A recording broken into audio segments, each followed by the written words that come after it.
The dream for most Australians is to not have any debt on their home, their principal place of residence.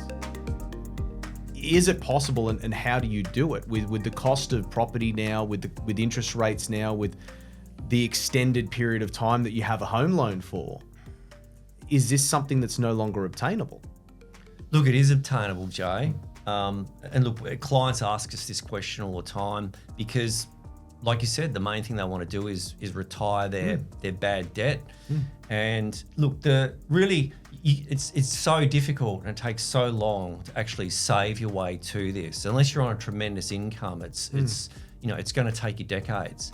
But really, the fastest way to do it, and it absolutely is possible to pay your home loan off in half the time or less, is to actually use an investment property or multiple investment properties to actually do it for you. And I'll give you an example. Sorry, this is take on more debt. Yeah, I was just going to say, this is the thing I think a lot of people have difficulty understanding, because what you just said is, it's counterintuitive. I've got debt, I want to get rid of my debt, so I'm going to take on more debt. Yeah. And I think a lot of people don't understand, because you used a really good word there. You said they're bad debt, because there is a difference, isn't there? That's right. Non-deductible debt. Non-deductible debt, bad debt, and effectively exchanging that over time for deductible debt, and gradually minimising the non-deductible debt.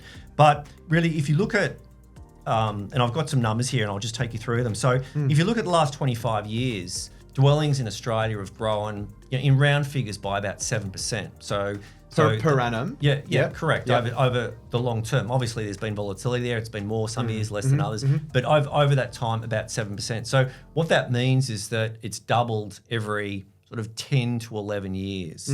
Now, according to the latest ABS data, the average mortgage in Australia is it's a little bit over this, but it's about $600,000. So let's go with someone who's got an average mortgage of about $600,000. If you were to buy a $700,000 investment property today, and let's say we buy you something that actually grows above average, which we've certainly been proven to be able to do, you hold it for say 12 years. Now, I'm going to be conservative, and let's say it sells for $1.5 million. Based on how the property's grown, based on how property's grown in the last 25 years. So I'm just using, 25-year data, conservative data, and that property that you bought for $700 over 12 years has grown to about $1.5 billion. Well, what you do is you pay out your mortgage of say $700 that you borrowed. Let's say you borrowed the entire amount, and so you pay out that $700,000. You might have paid some of that mortgage off already because you've been holding it for 12 years. But let's say you paid it all out, $700K. Then, of course, you sold for $1.5, so you're left with $800. So you pay out about $150,000, including costs, capital gains tax, those kinds of costs, and so you've got about $650,000 left.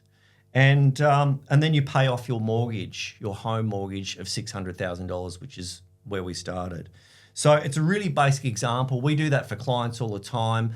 It can actually even be, that example can even be magnified if you buy more than one investment property. But really, and we can fiddle around with the numbers, but what we've been able to demonstrate there is that in 12 years, and if you take on average that people taking on, say, a 25-year mortgage or a 30-year mortgage, you've actually paid, as an example of how you've paid your property off, your home loan off in half the time by doing something counterintuitive, which is actually taking on more debt and actually buying using a purchase of an investment property to do that for you.